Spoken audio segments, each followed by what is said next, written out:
I don't know how to describe it other than like a demon type of sound. But it's silhouetted, hulking, every bit of 5.5 feet wide, 13 to 14 foot tall, pitch black. The one thing that ran through my mind when I had this encounter was I don't have a big enough gun. Your host, two-time witness and field researcher for more than 40 years, William Jevning. Welcome to Creek Devil. Hello everyone, this is segment number 2 of the Mr. Black interview. I backed it up just a little bit into the previous piece that we recorded so that you can have a reference of what he's talking about. Others believed it was some sort of an ape. Others believed it was some sort of a creature from somewhere else. But we had them, they were classified by different categories. And you and I had talked about that. And I had told you about that back when you were with the other podcast. And that young man on there decided that he would be the one who comes out and says, oh, well, you know, this is a class this, and this is this. And, well, I'm the one who told you that because that's how they were classified within the system. And within the classification, let's say we have a type 1. Well, under that are 7 different subspecies, depending upon geographical location.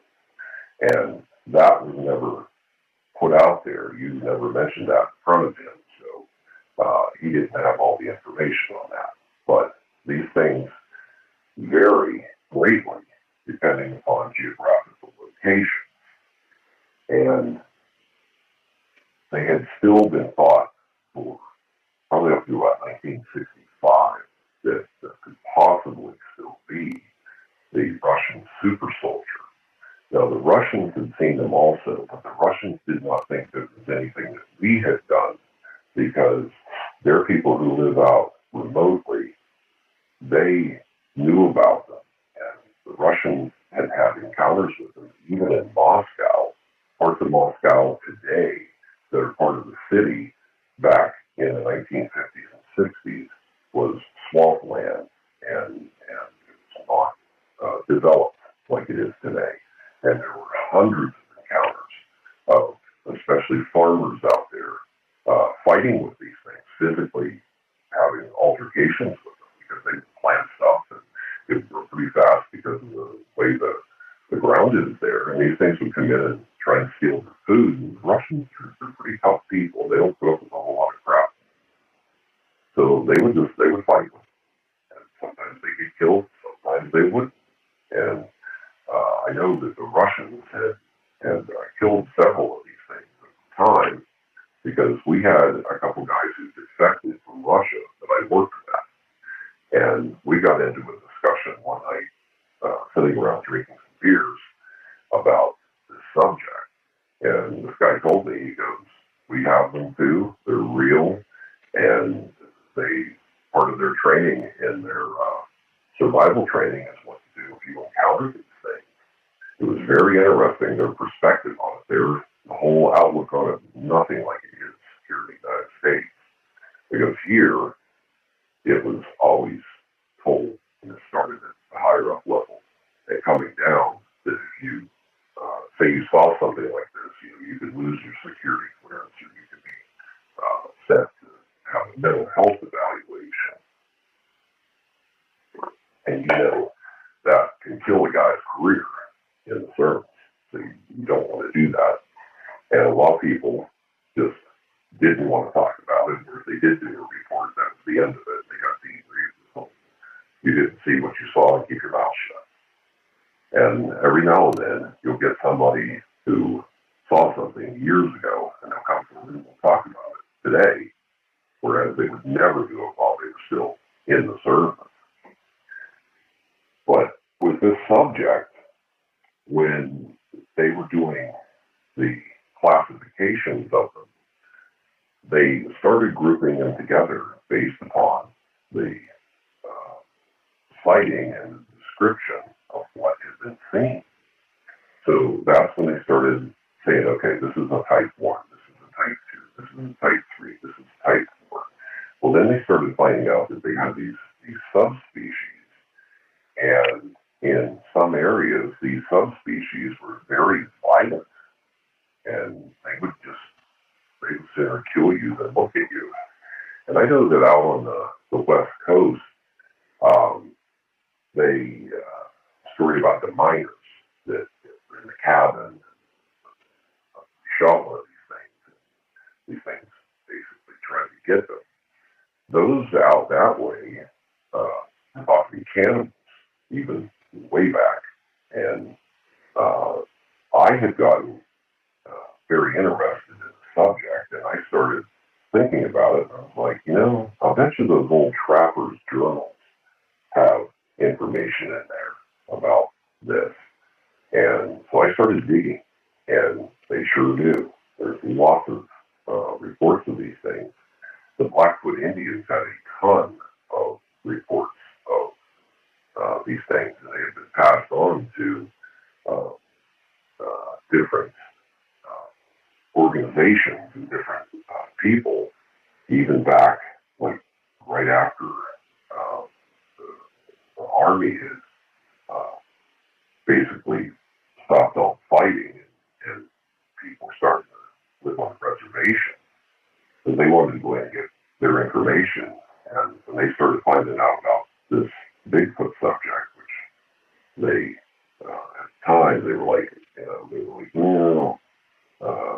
it's a very iffy subject, and to the tribes, they're just like, it's a daily thing. We've interacted with these things for thousands of years, hundreds of years. That's just how it is. And I've said to you about going up and talking to the men's first, because they used to winter in that massive canyon they have up there with these things. And they all seem to keep their distance and keep their space from one another, but they coexisted with them. Now, we had gone to different areas of the world bringing back this Soviet equipment. And I got talking to some of the locals in different areas that we went to. I started bringing the subject up. My boss was sort of like, hey, we don't want to do that. And I said, well, we have information on it. I said, I wonder what they know about it. And in every part of the world, they have a name for these things. And they have stories about it. And it's mind-blowing to me that somebody, let's say in Oregon, is out hunting and they see one of these things within 20 yards of it, and they describe it, and then a guy over in Afghanistan, a mujahideen over there, describes the same exact thing. Same coloring, same features, same everything. They're not making this up. This is an actual creature. The government knows this. And they've had, they've been tracking this stuff for a very, very long time. They know it goes on. They have been tracking the UFO subject, which that just came out not too long ago. And they know what happens. And it's awful bizarre to me that with what I have been reading, this BLM, Bureau of Land Management, was created around the same time that this subject really started being looked at hard by the government. Now, is part of that to keep areas where these things can thrive? I believe that it is. And from things that I have read, that is why I think the way I do. Now, did I ever see anything in writing that says this was done because of? No, I didn't. But if you read it and sit back and look at it, it basically tells you that. the service. I know you had said about having a few encounters with something, and the people that, if I remember this correctly, the people you said that from the East Coast had asked you about the subject because they had never been around it, and it was always presented as it was a West Coast thing, not an East Coast thing. But the stuff that we had, there was a lot of stuff on the East Coast. There was stuff in the Midwest. There was things that come in from areas that you would even think of that these things would be near or around. So you get out in the Midwest where it's very flat, open farmland for as far as you can see. I mean, if your dog ran away, you can see it for 3 days while it's running. And they have sightings of these things. They're here on the East Coast where I am currently. These things are seen around larger cities. None of these things that I know of have been seen in any of the cities. But all the stuff that we had on them, at that time, they had been seen, and this was up through the 80s, they had been seen within probably 10 miles of a city limit. And out there on the West Coast, you know that there's a lot of rugged areas, like Northern California. Your population isn't as big as, like, let's say, it's in Los Angeles, if you're up in the northern part of the country up there. And a lot of these reports had come in from that area, and there was I need to word this properly without giving too much away, but there was a team of special operations that had encountered a small group of these things. And they went back out with one of those old 16 millimeter video recorders. And they videoed these things. And they had like sticks and clubs, and they were sort of sparring with one another. Well, one of the guys that was in that was a very religious young fellow, and it didn't sit well with him. And they got finished doing what they were doing because they were out there for about 8 days, and they finished the video and sent it, and we saw the edited version. The Intel guys put the entire video together so that it flowed well.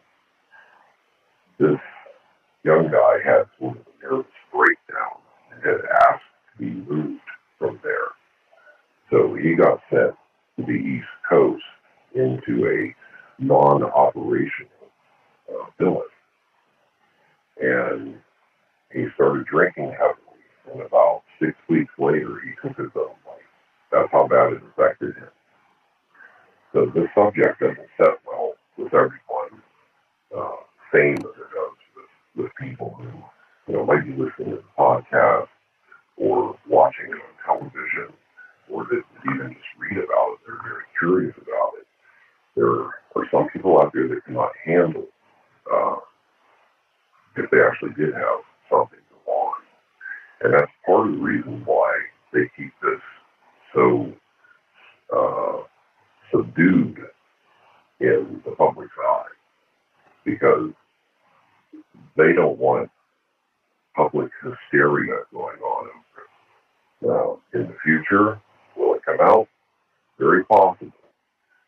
These TV shows that have come out in the last 10, 15 years, I believe they're trying to break the public in to do this, just like they did with the UFO subject, because all these movies that have gone on since the 1970s about the whole land saucer deal with Green Men and all that, has been pushed in Hollywood, and these TV shows where these guys are going out looking for these creatures now, I believe they're breaking the public in so that they don't go, okay, well, you guys aren't actually crazy anymore. This is actually real, and it probably will come out in our lifetime.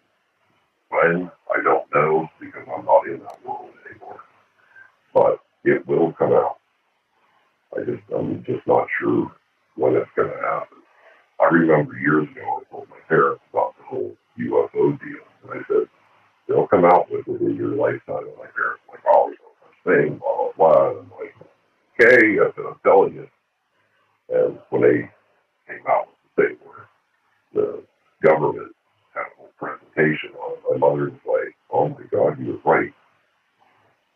And they just couldn't believe that the government would come out and say something like that, because for so many years they had said, oh, if you see something like that, you got something wrong with you. These things don't exist. There's nothing to it. And right on down the line. But this subject will come out eventually. I don't know what's going to happen. You don't know what's going to happen. That's all on the higher-ups to do all that. Now, some of the other things that you and I have talked about is different reports that people talk about and different physical features that people talk about, and different attacks, different traveling. We had proof that these things, about 80% of them, actually migrate, and they would close down the bombing ranges in spring and in fall, so that these things, they call it range maintenance, and these things would actually pass on the range. And those ranges out there, they can tell you the jackrabbit business. And they knew it went on, and they would just close it down and let it do its thing for a week or so, and then they would open everything back up after it's finished and move on from there.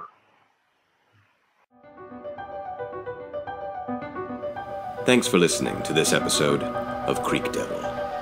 If you or anyone you know has had an encounter with these creatures, please contact us at williamjevning@yahoo.com. That's William, Jevning, @yahoo.com. All communication is confidential. Join us for another program next week. And until then, keep your eyes open.